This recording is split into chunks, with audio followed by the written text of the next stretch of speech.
Salut tout le monde, j'espère que vous allez bien. Allez, on attaque avec l'oracle d'alchimie lunaire pour voir de quoi on va parler. Alors, ici j'en ai deux. Hop là. Alors, on nous parle de la grenouille et on nous parle du corbeau. Je vais prendre deux chevalets. Ok.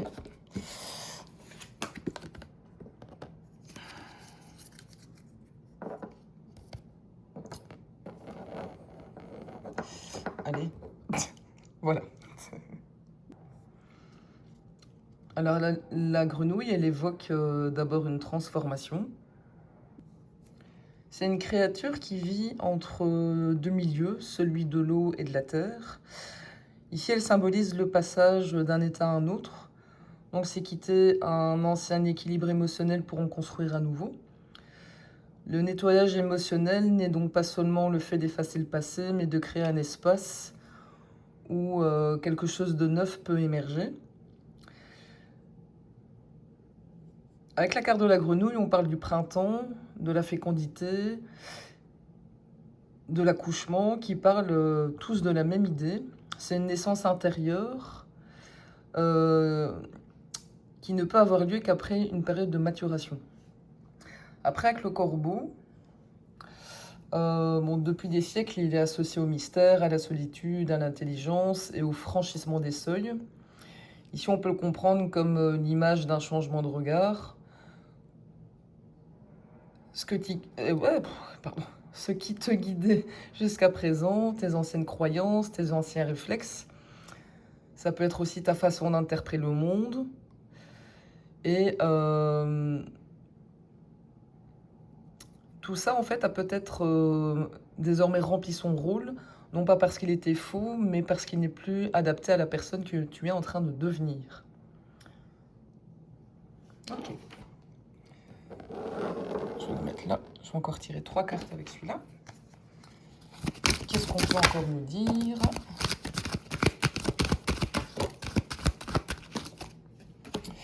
Alors, on a la carte des guides, de l'élévation.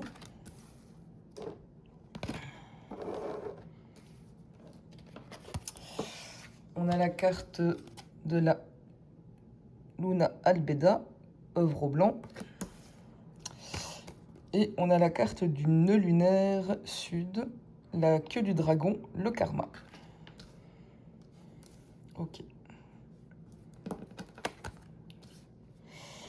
Je vais la mettre comme ça. Voilà, comme ça tu vois bien. Alors ici, le nœud lunaire sud, je l'ai mis au centre parce que c'est un peu le pivot du tirage. Symboliquement, le nœud sud représente ce qu'on connaît déjà. Donc c'est les anciens conditionnements, les habitudes, les automatismes, les schémas dans lesquels on retombe bien souvent sans s'en rendre compte. Alors c'est pas forcément quelque chose de mauvais, mais quelque chose qui a déjà un peu rempli sa fonction. On va le présenter comme ça. À sa gauche, on retrouve la grenouille qui vient dire « Avant de construire autre chose, il faut d'abord nettoyer le terrain ». À sa droite, le corbeau qui représente le passage, lui, il dit qu'il faut accepter d'aller voir ce qui est caché, ce qui dérange et ce qui est inconfortable. Et donc, il invite moins à croire à un mystère qu'à développer une lucidité nouvelle. Et les deux cartes qui apparaissent en dessous, les guides, ça peut être compris comme les ressources qui deviennent disponibles quand on change de perspective. Alors, on ne parle pas ici d'entité extérieure, mais surtout de tout ce qui nous inspire. Donc, une intuition plus fine, une rencontre, ça peut être un bouquin, une expérience, ou même une partie plus mature de soi-même. Et à mesure que le regard évolue, en fait, c'est ce qui nous guide vers une évolution. La Luna Albeda, Ça, c'est probablement la carte qui donne ici la clé du tirage. En alchimie, l'œuvre blanc, c'est cette étape où on clarifie, on purifie après avoir traversé un chaos, pardon. On n'est pas encore dans l'accomplissement final, mais on est dans la mise en lumière. Et les illusions commencent tout doucement à tomber, les contradictions deviennent visibles et une cohérence intérieure peut enfin émerger. Et donc, si je dois résumer tout ça, ici, on ne semble pas parler d'un événement extérieur, mais ça parle plutôt d'un changement de structure intérieure.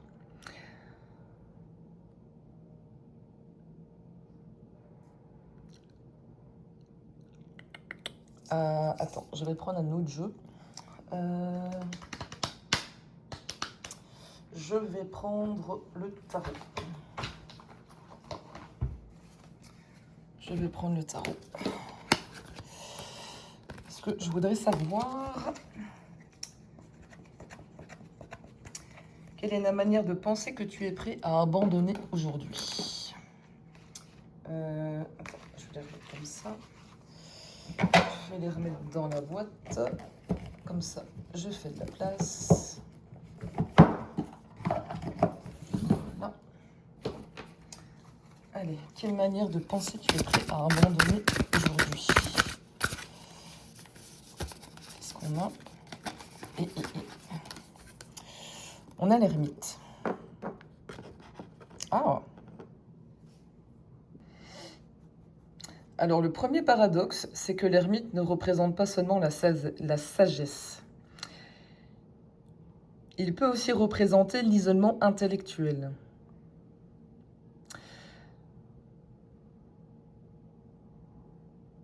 Donc ici, on est potentiellement devant quelqu'un qui cherche, qui observe, qui analyse, mais qui peut finir par croire que la vérité se trouve uniquement en lui à force de réfléchir. Et donc ici, si on rentre dans une lecture beaucoup plus philosophique, l'ermite pourrait dire d'abandonner l'idée que tout doit être compris avant d'avancer. L'ermite passe sa vie à chercher la lumière avec sa lanterne, mais parfois cette quête devient infinie. On attend d'avoir la certitude absolue, l'explication parfaite, la compréhension totale, et pendant ce temps, mais qu'est-ce qui se passe? Mais la vie continue.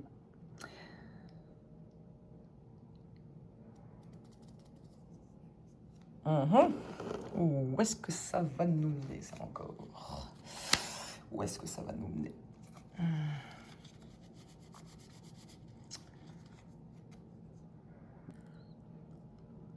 À partir de quel moment la recherche de sens devient-elle une manière d'éviter l'expérience? Une reine de bâton.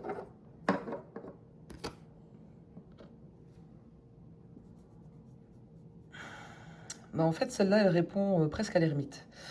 L'ermite cherche à comprendre avant d'agir. La reine de bâton, elle l'incarne. Elle n'attend pas que tout soit résolu pour vivre. Elle fait confiance à son feu intérieur, à sa créativité, à son intuition et à son expérience. Et là, je pousserais même la réflexion plus loin, c'est que la pensée devient une fuite lorsqu'elle remplace l'incarnation. Autrement dit, on peut passer des années à analyser une émotion sans jamais la ressentir vraiment, à disséquer la liberté sans poser aucun acte libre, et à philosopher sur le courage sans jamais prendre le risque d'être courageux. Oh putain, c'est qui? Je sais pas si c'est un homme ou une femme, mais putain, c'est qui? Il doit avoir le cerveau en ébullition, quoi. En fait, la reine de bâton vient dire que si ça te concerne toi, tu peux réfléchir autant que tu veux, mais en fait, il existe un type de connaissance qui ne s'acquiert qu'en vivant. T'as beau réfléchir dans ton canapé, si tu restes H24 dans ton canapé, voilà. C'est imagé, hein, mais... Et je trouve qu'il y a quand même ici une très très belle opposition entre les deux cartes, c'est que l'ermite représente la connaissance qui éclaire, et la reine de bâton représente la connaissance qui transforme. Il y en a un qui tient la lanterne, l'ermite, et l'autre, elle incarne elle-même le feu. Et moi, ça me fait penser à une vieille idée en philo. En fait, la carte, mais n'est pas le territoire. Tu peux posséder la meilleure carte du monde, elle remplacera jamais le fait de marcher.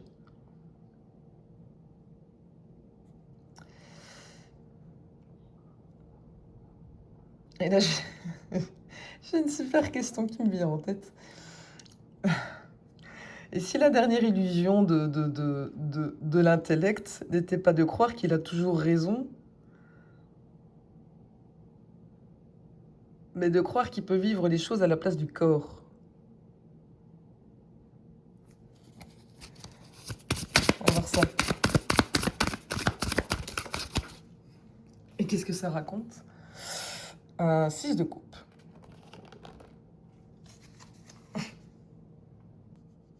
Alors, ça me fait sourire parce que le 6 de coupe, en fait, ça évoque la mémoire, l'enfance, la spontanéité, l'innocence, mais aussi une manière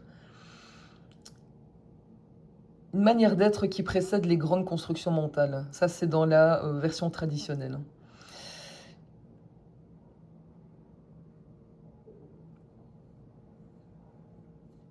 Et j'ai envie de dire, avant d'apprendre à expliquer le monde, il faut d'abord l'avoir vécu, en fait. Euh, ça me paraît logique, mais un enfant ne se demande pas si un coucher de soleil est joli, il le regarde. Et en fait, il ne conceptualise pas l'amitié, il joue, il n'analyse pas, pardon, la joie, il rigole, hein. Et l'intellect, pour ça, est extraordinaire, mais il arrive après l'expérience. Il met des mots sur quelque chose qui existe, enfin, qui existait ou qui existe déjà. Et donc, ici, le 6 de coupe répond, oui, il existe bien une vérité qu'on ne retrouve qu'en revenant à une forme de simplicité. On ne parle pas ici d'une simplicité naïve, mais d'une simplicité retrouvée. Et je trouve que ça rejoint étonnamment le tirage un peu en modèle chimique de tout à l'heure. L'œuvre blanc en alchimie, ce n'est pas l'accumulation de complexité, c'est une purification. On décante et on clarifie.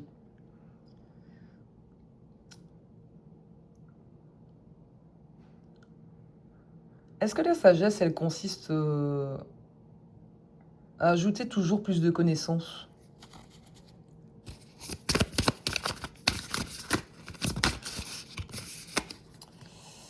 On a un 8 de coupe. Bah, le 8 de coupe répond presque par un non. Pourquoi? Ben parce qu'en fait, cette carte, c'est celle du départ. On quitte quelque chose qui a pourtant de la valeur.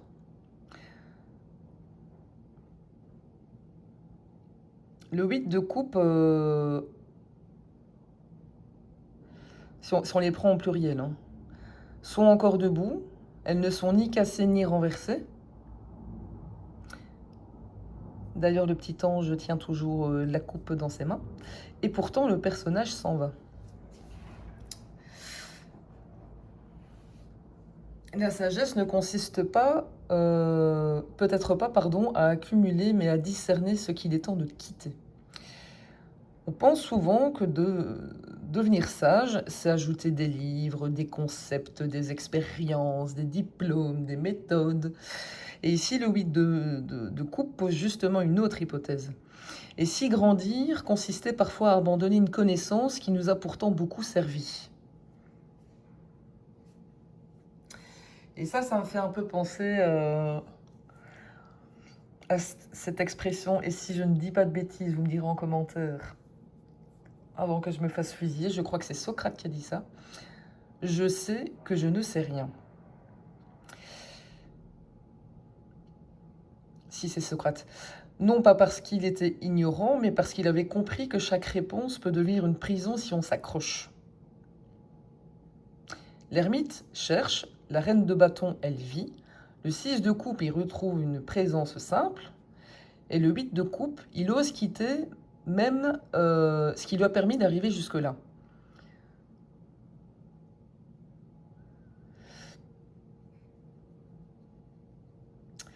Et là, je me demande, la connaissance est-elle une possession ou un radeau? Pourquoi le radeau? Parce qu'il est indispensable pour traverser une rivière. Mais une fois sur l'autre rive, continuer à le porter sur le dos devient complètement absurde. Le 8 de coupe semble dire exactement que ce qui t'a fait grandir hier n'est pas forcément ce qui te fera grandir demain.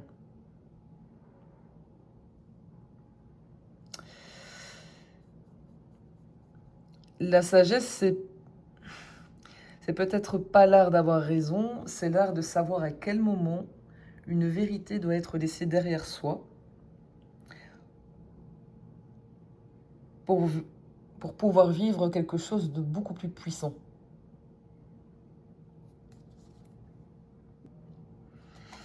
Si c'est à toi que ça parle, quelle certitude te donne l'illusion aujourd'hui d'une sécurité, alors qu'elle limite peut-être ta liberté?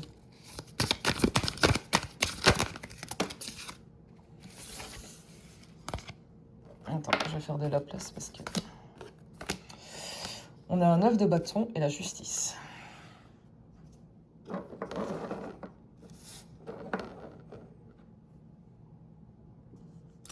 Le 9 de bâton, lui, te dit « J'ai été blessé, donc je reste sur mes gardes ». Alors, c'est une posture tout à fait légitime. Elle protège, mais une protection peut finir par devenir une véritable identité. Et je crois qu'on avait parlé de ça cette semaine dans une des vidéos. La justice, elle demande, cette protection est-elle encore proportionnelle à la réalité actuelle? Elle ne vient pas ici condamner le 9 de bâton, mais elle l'invite à examiner ses propres critères. Donc si je dois prendre ça d'une manière un peu plus directe, le 9 de bâton dit « si je baisse ma garde, je vais souffrir ». La justice, elle dit « peut-être, mais si tu ne baisses jamais la garde, quel est le coût de cette sécurité ?» Et là, il y a quand même une réflexion qui me vient. C'est qu'on croit souvent que la liberté consiste à ne plus avoir de contraintes. Mais ici, en fait, ça suggère quand même une autre idée. C'est que la plus grande des prisons n'est peut-être pas les blessures passées. C'est plutôt la règle que nous avons créée pour ne plus jamais la revivre. Alors c'est une règle qui peut paraître, à vue de nez comme ça, raisonnable, très logique, très juste, jusqu'au jour où elle continue à s'appliquer à des situations qui ne la nécessitent plus. Et la justice, ici, elle vient quand même poser une question... comment je vais dire? Assez redoutable. Est-ce que tes principes te servent-ils encore? Ou est-ce que tu es... comment je vais dire? Ou est-ce que tu es devenu au service de tes principes? Et ça, c'est une nuance énorme. Parce qu'un principe est censé être un outil d'émancipation. Et s'il devient intangible, il peut finir par produire l'effet inverse. C'est quoi? Il enferme.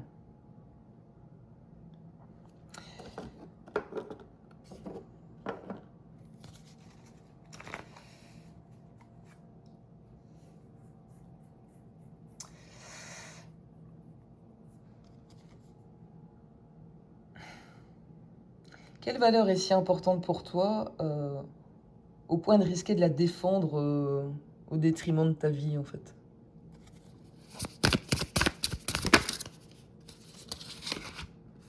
Un 10 de denier.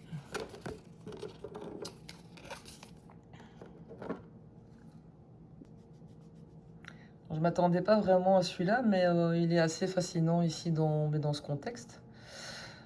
Le 10 de denier, ça n'évoque pas seulement l'argent. Symboliquement, ça parle de l'héritage, de la transmission, de la famille, des traditions, des structures. En gros, ce qui dure.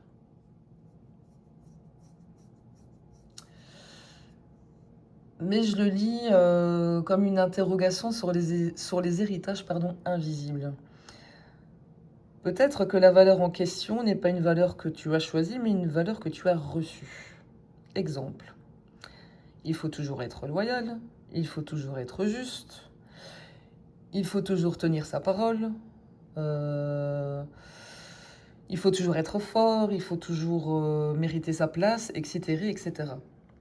Alors, c'est des principes qui sont magnifiques, mais ils peuvent aussi devenir des absolus.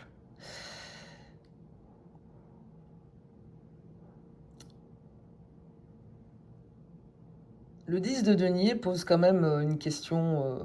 Il pose une question. Ce que j'appelle mes valeurs m'appartient-il vraiment ou est-ce un héritage que je n'ai jamais interrogé?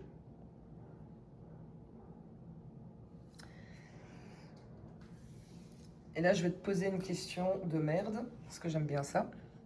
Si tu étais né dans une autre famille, une autre culture ou une autre époque, est-ce que tu défendrais les mêmes valeurs avec la même intensité?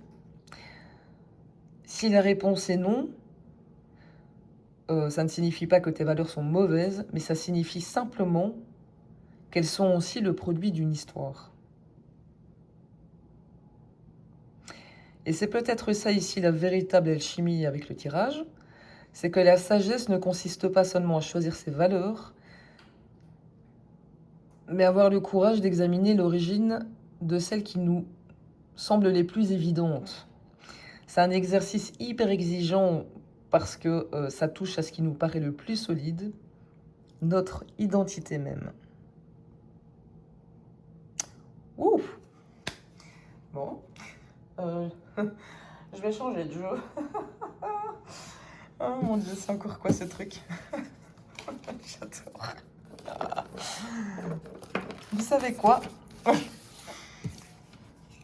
Bouchez vos oreilles si vous voulez pas entendre ça, mais moi c'est ce que j'appelle plus communément, je le dis parfois dans mes vidéos, euh, la branlette intellectuelle, mais j'adore ça. Allez, je vais prendre l'oracle de l'impudeur parce que c'est un jeu qui est clairement fait pour.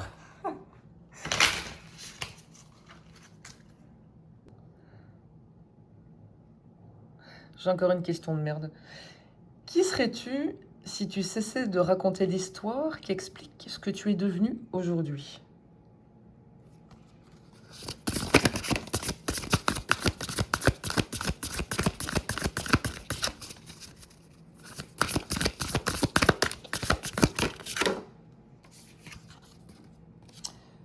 On a la carte de la justice et on a la carte de l'ouverture.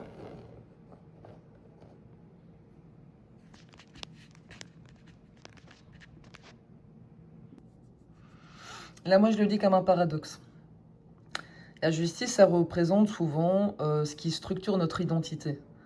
Donc, c'est les principes, la cohérence, le besoin que les choses aient un sens. On construit une histoire de nous-mêmes pour que notre vie soit normale, intelligible. Mais l'ouverture vient fissurer cette construction. Elle demande si tu es prêt à rencontrer une version de toi qui ne rentre plus dans le récit que tu te racontes depuis des années.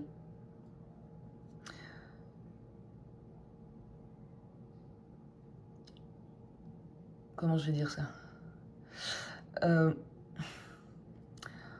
On donne du sens à notre existence en racontant une histoire cohérente, mais le problème, c'est qu'une histoire sélectionne toujours certains événements et elle en oublie d'autres. Elle est claire, mais elle simplifie aussi. Et du coup, ces deux cartes, moi, ça me donne une réflexion assez forte. Et si la justice envers soi-même ne consistait pas à défendre son histoire, mais plutôt à accepter qu'elle soit incomplète? Parce qu'au fond, on n'est pas uniquement la somme de nos blessures, de nos réussites ou de nos échecs, mais on est aussi tout ce qui aurait pu advenir et tout ce qui est encore en train d'émerger et tout ce qui peut arriver là maintenant. Et l'ouverture ici, moi, elle me dit que tu n'es peut-être pas obligé d'être fidèle à la personne que tu étais hier. Tu peux être fidèle à la personne que tu découvres aujourd'hui. Et je trouve que cette réponse, elle fait quand même assez écho à tout le tirage ici. Au début, allez, comment? On avait les croyances, les héritages, les valeurs, et maintenant, on va quand même plus loin. On questionne.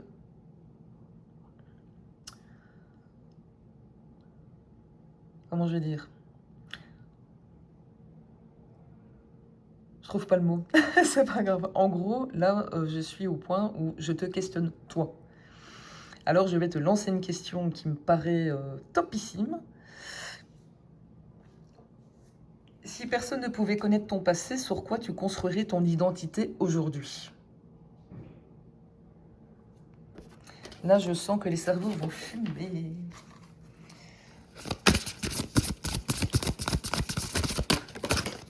Oh merde. Elle a mal en dessous du cadre.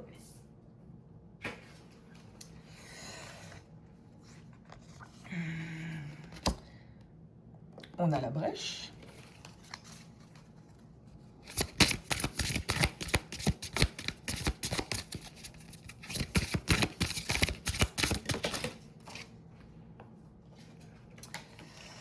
Et on a l'ermite.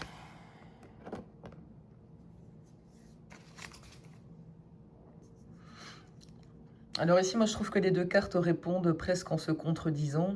C'est justement ce qui est intéressant. La brèche, c'est une ouverture involontaire. Il y a un mur qui se fissure, il y a une certitude qui craque.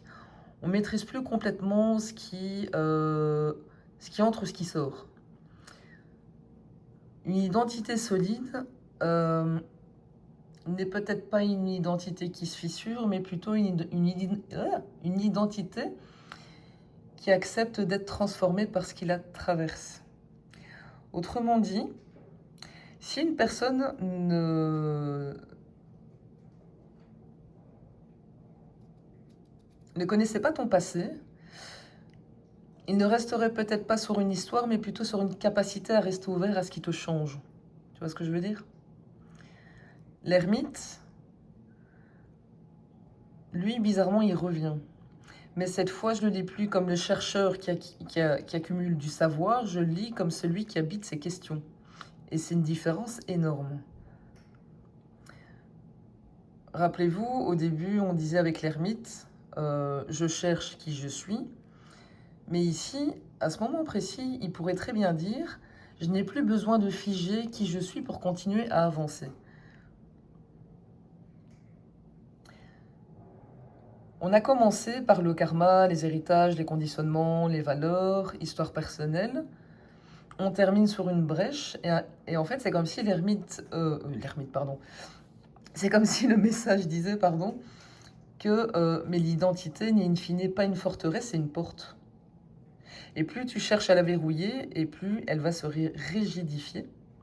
Et plus tu acceptes qu'elle puisse être traversée, plus elle restera vivante. Et donc je vais finir avec une dernière réflexion sans chercher une réponse. Et si la question qui je suis était moins féconde que comment je suis en train de devenir? Parce que qui je suis suppose qu'il existe une définition finale, alors que comment je suis en train de devenir suppose que l'identité est un mouvement. Et je trouve que la brèche avec l'ermite répond assez précisément à ça. Ce qui te définit n'est peut-être pas ce que tu sais de toi, mais la manière dont tu acceptes d'être transformé parce que tu ne sais pas encore. Bah, c'est très joli. Bon, là-dessus, je vous laisse sur cette grande réflexion. N'hésitez pas à me mettre en commentaire. C'est encore une dinguerie ce tirage, j'adore. Bon, bah écoutez, je vous souhaite une excellente journée. Et il n'y aura pas de vidéo, je pense, ce soir. Voilà, voilà. Et puis, ben, au pire, à demain. Salut!